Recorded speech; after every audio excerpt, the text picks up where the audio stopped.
nggak sempat ngatur saya ya. Rita Riantinya kok masuk di dalam ya. Alasan kenapa Tuhan bekerja di balik layar hidup kita. Ya, ini satu tema yang saya ambil, yaitu alasan kenapa Tuhan bekerja di balik layar hidup kita. Kita saat ini akan belajar yaitu bagaimana melihat yang tidak terlihat. Ya. Seringkali Tuhan bekerja di belakang layar untuk membangun ya iman rohani kita sebagai manusia ya. Sering kita ini terlupakan hal itu dan kita lebih fokus kepada segala hal yang terjadi di dalam kehidupan kita. Dengan apa yang nyata, dengan apa yang mungkin bisa kita raba ya, dengan sesuatu yang bisa kita lihat. Sehingga saat kita dalam posisi seperti itu, sering kita ini menjadi goyah di dalam iman kita. Dan kita akan muncul satu pertanyaan. Ini wajar, sering terjadi gitu. Mengapa harus terjadi? Mengapa ini harus terjadi? Mengapa saya mengalami ini? Mengapa saya harus ada di dalam posisi seperti ini? Karena kenyataannya memang seperti itu. Seperti salah satu contoh, saya berikan contoh Abraham. Bagaimana Tuhan berjanji kepada Abraham. Ada hubungannya dengan pujian tadi ya. Saya juga tidak sempat membuka grup untuk melihat pujian apa ya hari ini. Tapi saya sangat diberkati dan ini sangat mendukung apa yang saya sampaikan pagi hari ini. Ya, bagaimana Abraham dijanjikan oleh Tuhan. Tapi Tuhan bekerja menurut waktunya. Dan saat itu Tuhan memang menggenapi janjinya, tapi di luar pikiran manusia. Tuhan sedang bekerja di layar yang manusia tidak paham, manusia tidak mengerti. Tapi pada akhirnya apa yang menjadi janji Tuhan, rencana Tuhan itu terjadi dan Abraham memang diberkati dengan seorang anak laki-laki. Anak perjanjian saat itu. Bagaimana dengan Yusuf? Apa mimpinya Yusuf? Dia mimpi akan menjadi seorang pemimpin, dia akan menjadi orang yang besar. Tapi kenyataannya tidak demikian. Dia justru mengalami hari-hari, waktu-waktu yang tidak menyenangkan. Kita semua tahu seperti itu. Coba saat kita bayangkan masuk di dalam kehidupannya Yusuf saat itu, apa yang terjadi dalam hidup kita. Itu kehidupan yang benar-benar menyedihkan. Sudah dijual, sudah dituduh, sudah dihakimi, sudah dicela, sudah direndahkan, sudah tidak dianggap dia. Komplit. Saya waktu membaca ini saya renungkan sendiri, benar ya. Ini sesuatu yang tidak mudah. Sesuatu yang tidak mudah. Tapi disitulah Tuhan itu sedang bekerja di balik layar. Tuhan sedang mempersiapkan sesuatu yang manusia tidak paham. Yang manusia mungkin tidak mengerti. Yang manusia mungkin mengatakan tidak mungkin. Karena manusia cenderung akan masuk kepada satu fase di mana kita akan melihat hidup di dalam satu kenyataan. Saya hari ini mulai belajar lagi dengan Tuhan. Karena banyak hal yang Tuhan mulai ajarkan dan saya baru mengetahui luar biasa. Bahkan setiap firman yang baru kita bahas saat itu, baru kita diskusikan, itu pun harus terjadi dan itu pun harus dialami. Hari Kamis kita bahas tentang kasih. Dan saya harus praktek kasih itu. Dan benar, kasih itu butuh pengorbanan. Semuanya. Tenaga, materi dan sebagainya. Saya nggak ngerti. Saat kita sampaikan, kita diskusi, bla bla bla bla bla bla bla, begitu asiknya. Nggak ngerti apa yang akan terjadi. Tapi itulah, dan saya ngerti, oh Tuhan luar biasa. Tuhan bicara dulu baru ada sesuatu yang terjadi, dan saat itu kita mau taat atau tidak. Firman itu akan tinggal dalam hidup kita, akan menguasai kita, atau firman itu akan berlalu dari hidup kita. Tapi saat kita mengerti bahwa Tuhan sedang bekerja sesuatu di dalam hidup kita, kita akan melaluinya. Oh ya Tuhan, terima kasih. Tidak ada sesuatu yang berat yang Tuhan sampaikan di dalam firman-Nya. Bapak Ibu Saudara, ya kan? Alasan kenapa Tuhan bekerja di balik layar hidup kita ada berapa hal, ya. Kenapa Tuhan bekerja di balik layar? Maafkan kalau PPT-nya hari ini kurang pas karena memang belum saya rapikan. Ya. Yang pertama yaitu Tuhan ingin mengungkapkan kehendaknya. Jadi, kenapa Tuhan bekerja di balik layar? Ini firman ini saya dapat di saat saya sudah melewati hal-hal yang luar biasa, dan saya merenung dengan Tuhan. Ya, saya boleh banyak belajar di sini, dan firman ini muncul. Ya.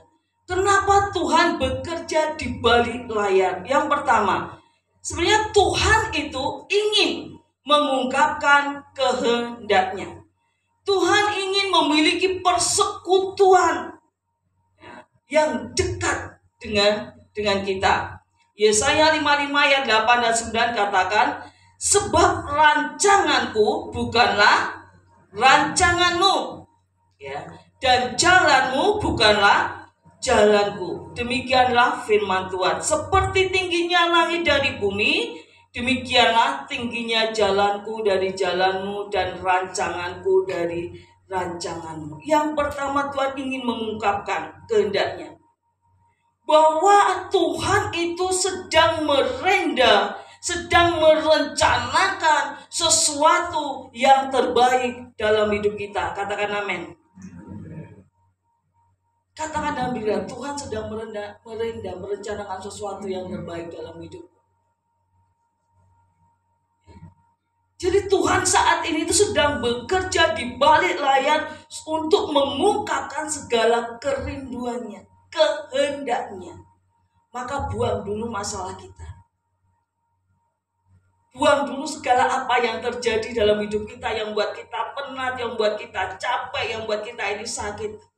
Lepaskan dulu. Fokus kembali kepada Tuhan.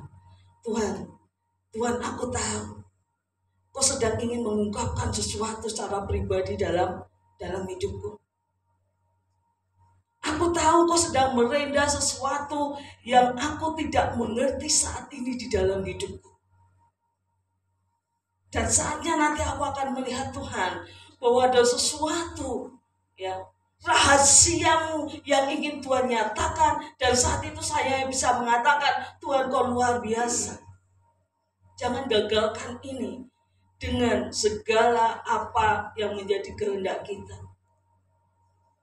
Jangan gagalkan ini dengan segala sesuatu yang membuat kita ini melangkah di dalam situasi yang salah. Tapi bila kita bertahan dan percaya bahwa Tuhan ingin menyatakan kehendaknya, ada satu pribadi yang sedang bekerja untuk diri saya, untuk diri kita saat ini. Itu yang pertama. Kenapa Tuhan bekerja di balik layar? Tuhan ingin mengungkapkan kehendaknya. Doa-doa yang belum dijawab saat ini, jangan pernah kau menjadi ragu. Jangan pernah kau menjadi tawar. Jangan pernah kau menjadi khawatir. Percaya, ada sesuatu yang sedang Tuhan buat, Tuhan kerjakan di luar kesanggupan kita. Mata kita, jasmani kita tidak melihat, tapi ada tangan yang sedang mengukir kehidupan kita begitu luar biasa, dan pada akhirnya kita katakan sesuatu yang dasar, dan itu menjadi satu kesaksian hidup yang luar biasa. Yang kedua, Ya toh? Mengapa Tuhan bekerja di balik layar kedua itu? Tuhan sedang mengungkapkan tujuannya. Ini harus kita pahami. Tuhan sedang mengungkapkan tujuannya. Apa yang aku perbuat, apa yang engkau perbuat, engkau tidak tahu sekarang, tetapi engkau akan mengerti kelak. Ini pada saat peristiwa apa? Saat Tuhan Yesus membasuh kaki murid-muridnya. Muncul banyak pertanyaan di situ yang diajukan kepada Yesus oleh murid-muridnya. Bahkan mereka mengatakan, Guru, kau tidak layak membasuh kakiku. Kau tidak layak Tuhan, biar aku saja yang membasuh kakinya Guru. Tapi inilah jawaban Tuhan. Ada satu tujuan yang ingin Tuhan sampaikan kepada murid-muridnya. Apa yang ku perbuat engkau tidak tahu sekarang, tetapi engkau akan mengerti kelak. Ada waktu, ada kesempatan yang akan Tuhan singkapkan. Saat itu muridnya tidak ngerti apa yang Tuhan buat. Tapi saat Tuhan berkata engkau akan mengerti kelak, berarti ini ada kurun waktu. Ada jarak saat itu di mana pada akhirnya Tuhan akan bukakan semuanya itu.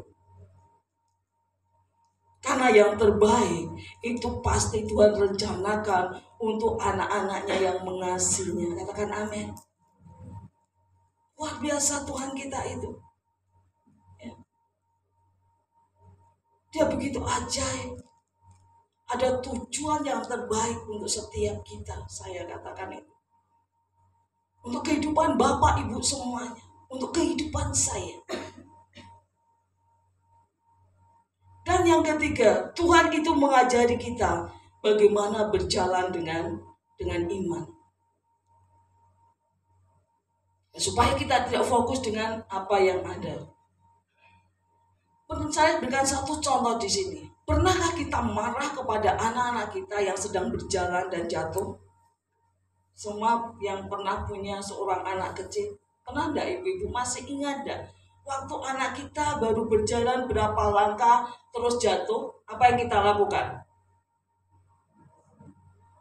Pasti kita menolong, katakan, mungkin kita mengatakan hal-hal yang buruk kepada anak kita. Tapi kita akan menolong dia, membangkitkan dia. Ayo lagi coba, enggak apa-apa. Yang jatuh dari sepeda atau yang lagi berlatih sesuatu.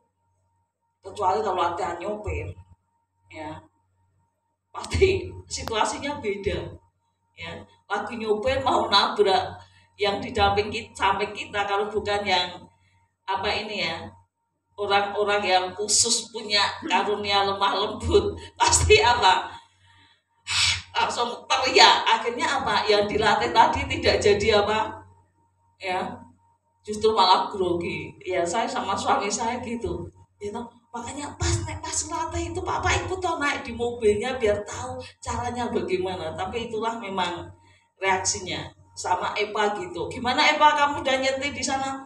Sudah mah, kemarin tempatnya Mas Andang saya bawa sendiri. Tapi ya itu Mas Edwin tidak sabar. Saya malah dibentak.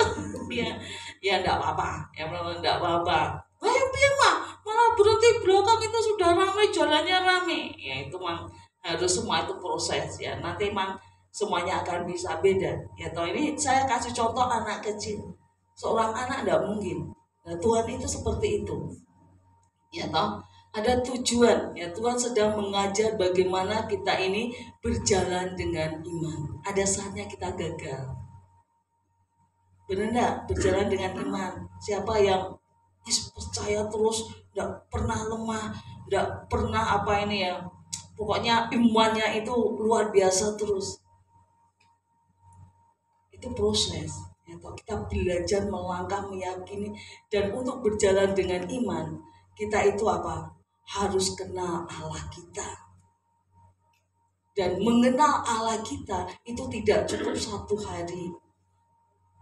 Kembali yang pertama tadi, Allah ingin apa? Membangun satu hubungan dengan kita. Allah ingin membangun satu kedekatan dengan kita. Dan disitulah nanti kita akan mulai belajar melangkah step demi step sampai kita ini memiliki sesuatu yang luar biasa yang mungkin orang lain belum alami dalam hidupnya. Tuhan mengajarkan kepada kita, ya. Kita tahu sekarang ini ayat favorit, ya toh. Kita tahu sekarang bahwa Allah turut bekerja dalam segala sesuatu untuk mendatangkan kebaikan. Ini ayat ini jangan hanya dihafal, tapi ini nyatakan di dalam hidup kita.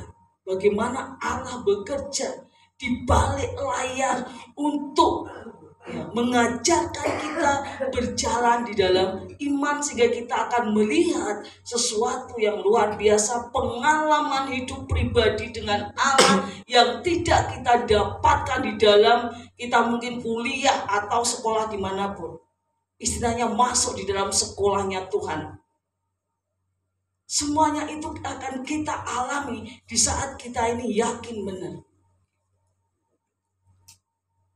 Ya, hari-hari ini saya boleh melihat bagaimana karya Allah Tuhan berkarya di balik semua apa yang saya pikirkan, apa yang tidak mungkin menjadi mungkin, apa yang menjadi keraguan saya kembali dibangun oleh Allah. Ini loh kalau aku sudah bekerja.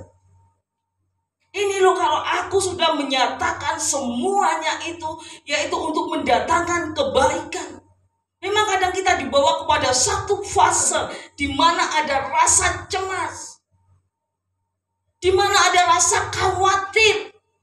Itu manusiawi, tapi kita tidak harus hidup di sana. Kita harus cepat-cepat keluar dan percaya Tuhan luar biasa. Tuhan ajaib. Tuhan sanggup mengadakan perbedaan antara orang yang percaya dengan orang-orang yang tidak percaya. Itu menjadi iman dan itu terjadi. Itu saya alami secara pribadi. Hari-hari ini kan saya belum melihat bagaimana Tuhan kok luar biasa. Saya mengatakan pujian.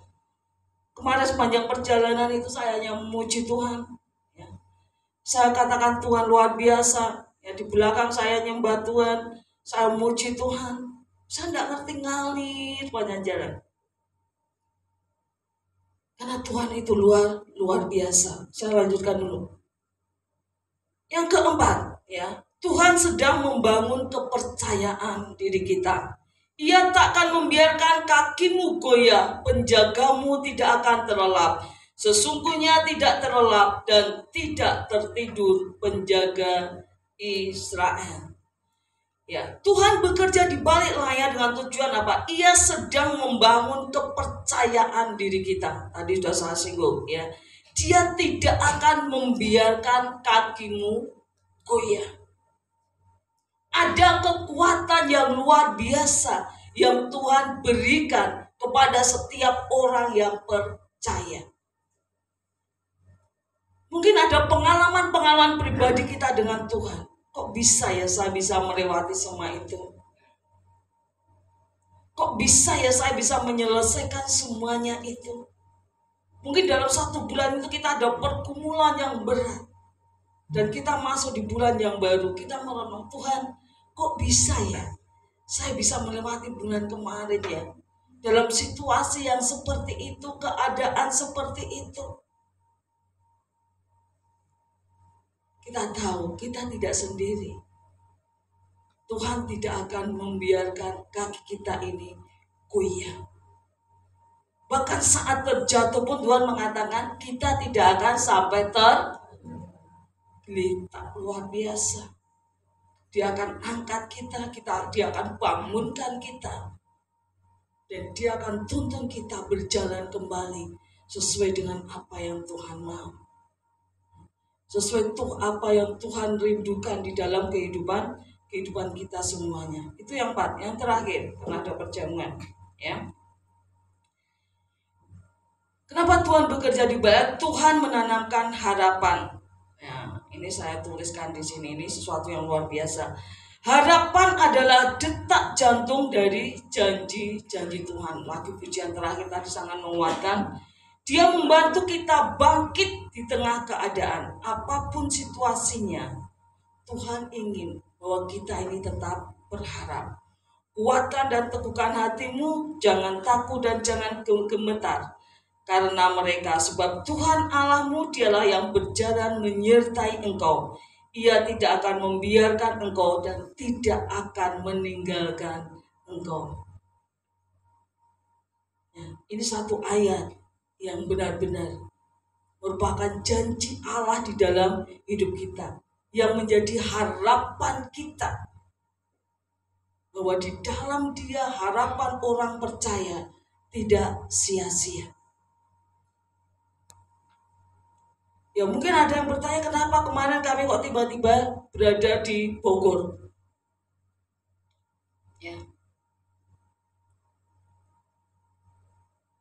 Ya, hari Jumat itu sebenarnya merupakan hari di mana kami ini mau jalan-jalan sama bunda-bunda.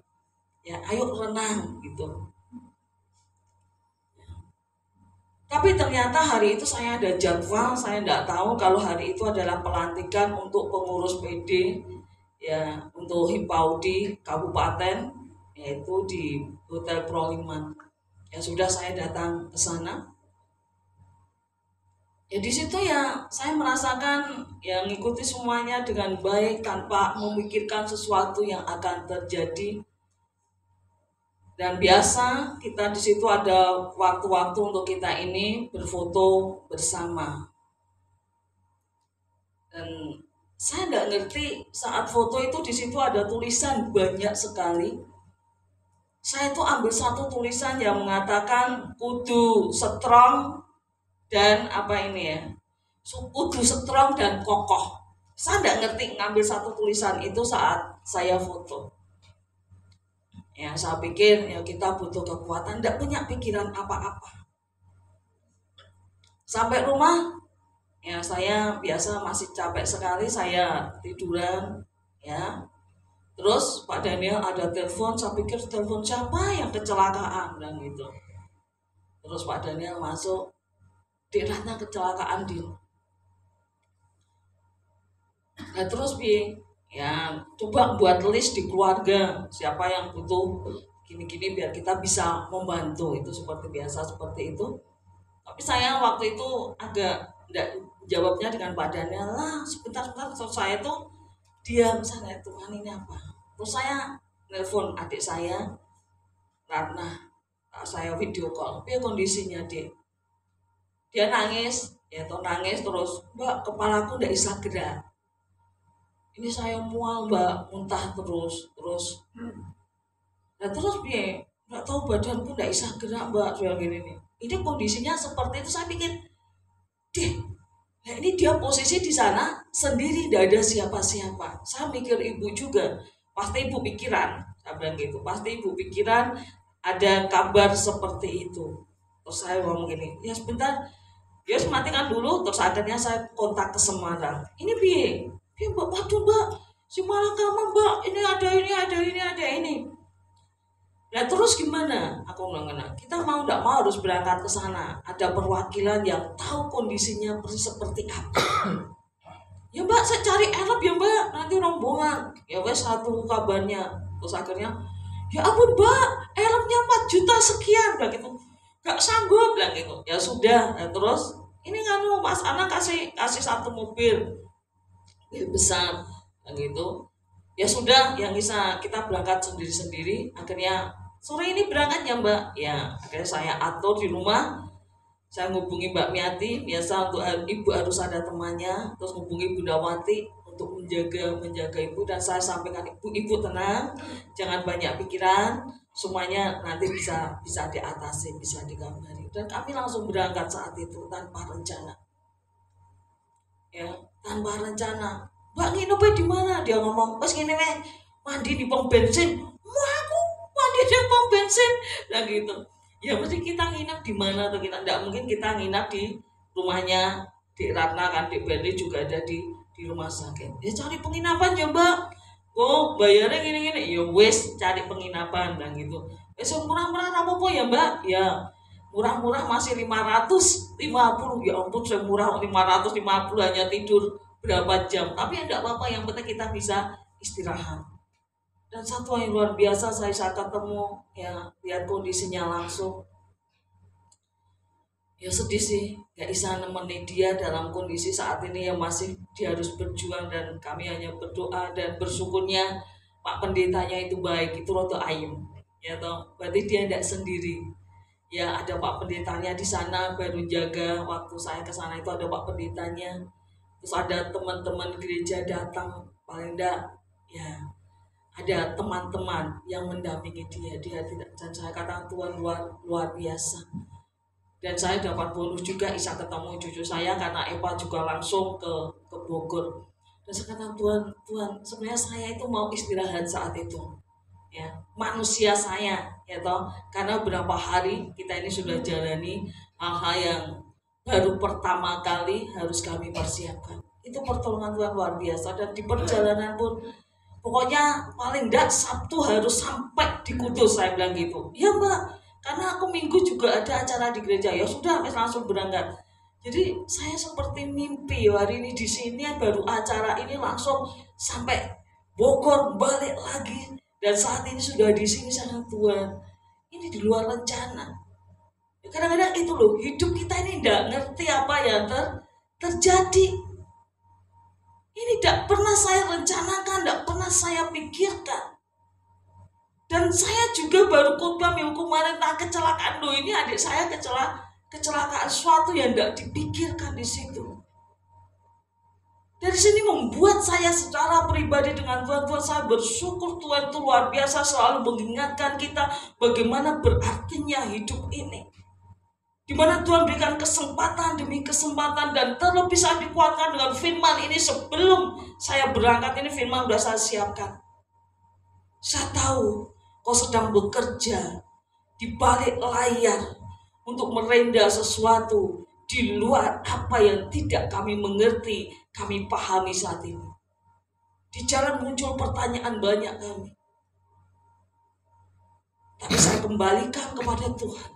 Tuhan baru ngajari, ini baru sekolah lagi dengan apa yang Tuhan mau di dalam kehidupan kita. Saat kita kembalikan kepada Tuhan, ya, kita akan menjalani satu hidup ini dengan percaya dan bersyukur dengan segala situasi yang ada. Dan firman Tuhan ini juga muncul, ya, saya mau ini karena ini menjadi kesaksian hidup saya. Itu di saat kami bunda-bunda ini mempersiapkan akreditasi. Ya, ternyata akreditasi beda. Dan yang beda saat itu saya tidak ngerti. Saat saya doa pagi, Tuhan ini nanti biar caranya ya Tuhan. Tiba-tiba dalam hati saya ini tergerak nyanyi. Nyanyi belum ada yang namanya akreditasi itu. Gurunya nyanyi di depan itu tidak ada. Saya ikut teman-teman, gimana acaranya gini-gini. Sama Bu Ellen, nyanyi pakai gitar. Nyanyi apa? Hidup ini adalah kesempatan. Ya ampun Bu, iya Bu. Ya semua kita seperti itu. Ya, pokoknya nyanyi. Dan gitu. Tapi ternyata apa? Ya, dalam hati saya juga berpikir, kapan kesempatan kita ini nyanyi di depan apa ini ya? Saat itu enggak taunya dari kabupaten juga datang pada saya, Pak Kasmijan itu enggak saya undang, kasih Paul itu enggak saya undang, tiba-tiba nongol di sini, datang di sini. Ya, kapan kita ini nyanyi menyatakan kemuliaan Tuhan di depan mereka? Biasanya kita hanya mendengarkan mereka ngaji dan sebagainya. Tapi ternyata itu memberi kesan yang luar biasa. Dan saya katakan Tuhan kau luar biasa. Sampai saat kami mengucap syukur dan semua boleh berjalan dengan baik, semua itu luar biasa. Dan kemarin saya jam 5 itu jadi di hotel itu ditelepon teman saya masalah akreditasi. Tidak usah cemas. Modelnya gini-gini, oh gitu ya Bu, ini saya tidak bisa tidur Bu, ini saya masih ngeprint RPPH, ngeprint penilaian, ngeprint RPPM. Saya katakan semua enggak harus seperti ini. Ya siapkan aja. Jadi kita bersyukur, kita enggak ngerti. Dan saya hanya percaya bahwa Tuhan yang bekerja semuanya. Tuhan bedakan kita. Hingga nanti hasilnya kita serahkan sama Tuhan. Yang penting sudah maksimal. Ya, kadang-kadang kita dibawa pada fase seperti itu. Ada baiknya saya cemas. Ada baiknya saya takut. Ada baiknya saat itu saya mengalami, karena saat itulah saya boleh merasakan bagaimana Tuhan itu bekerja dengan luar biasa. Dan saya katakan semuanya karena Engkau Tuhan. Tuhan sanggup membedakan. Jadi ada 5 hal ya toh yang ditanamkan dalam kehidupan kita pada pagi hari ini. Ya. Kenapa Tuhan bekerja di balik layar? Nah, yang pertama apa? Tuhan ingin mengungkapkan kehendaknya. Yang kedua, Tuhan sedang mengungkapkan tujuannya. Yang ketiga, Tuhan sedang mengajarkan bagaimana kita ini berjalan dengan iman. Dan Tuhan sedang membangun keyakinan iman kita dan menanamkan harapan kita kepada Tuhan. Tuhan luar biasa. Jangan pernah ragu akan Tuhan. Apapun yang kita alami saat ini, percaya Tuhan sedang bekerja di balik layar untuk kebaikan kita. Katakan amin. Tuhan sedang mengerjakan sesuatu untuk kita. Manusia boleh katakan terlambat, tapi bagi Tuhan tidak ada kata yang terlambat. Dia tahu waktu yang tepat untuk kita, untuk menyelesaikan semuanya. Kalau saat ini ibu-ibu sakit, belum berdoa, belum sembuh, mungkin ada pergumulan belum dijawab, mungkin ada masalah kok malah numpuk-numpuk. Ingat ini, aku tahu Tuhan, Kau sedang merendah sesuatu. Kau sedang bekerja di luar, di mana aku tidak bisa melihat dengan kacamataku sendiri. Kau sedang mengerjakan sesuatu yang dahsyat, sesuatu yang ajaib. Dan nanti pada akhirnya kita akan mengatakan, wow, Tuhan luar biasa. Ada mukjizat yang luar biasa. Dan saat itulah kita masuk kepada satu fase pengalaman bersama dengan Allah. Dan di saat kita hidup dalam pengalaman bersama Allah, iman kita ini akan semakin kuat. Dan kita akan semakin kenali siapa Allah kita. Saya bersyukur Tuhan kita dahsyat, Tuhan kita ajaib. Dan saat itu kita akan bisa melihat jauh ke depan. Saya akan melangkah dengan harapan yang baru bahwa Tuhan sanggup melakukan sesuatu di luar kesanggupan kita. Yakini saat ini Tuhan sedang merendah sesuatu di balik hidupmu. Yakini saat ini Tuhan sedang melakukan sesuatu yang tidak kau pikirkan. Yakini kalau saat ini Tuhan itu sedang merencanakan, membuat jalan yang tidak pernah kamu tahu. Tapi pada saatnya tadi, ada waktunya engkau akan mengerti. Pada waktunya kita akan dibukakan, diberikan pewahyuan untuk melihat semua itu. Dan kita yang mengatakan, Tuhan, Engkau baik. Tuhan, Engkau ajaib. Dan Tuhan tidak pernah merencanakan yang tidak baik untuk anak-anaknya. Saat kita jatuh, Dia akan hadir untuk mengangkat kita, untuk membangkitkan kita, untuk membimbing kita, yang pada akhirnya seperti anak kecil kita akan bisa berlari, kita akan bisa melompat, kita akan bisa mengerjakan banyak hal, karena di situ ada pribadi yang sudah mengerjakan di dalam hidup kita. Tuhan memberkati. Mari kita berdiri bersama.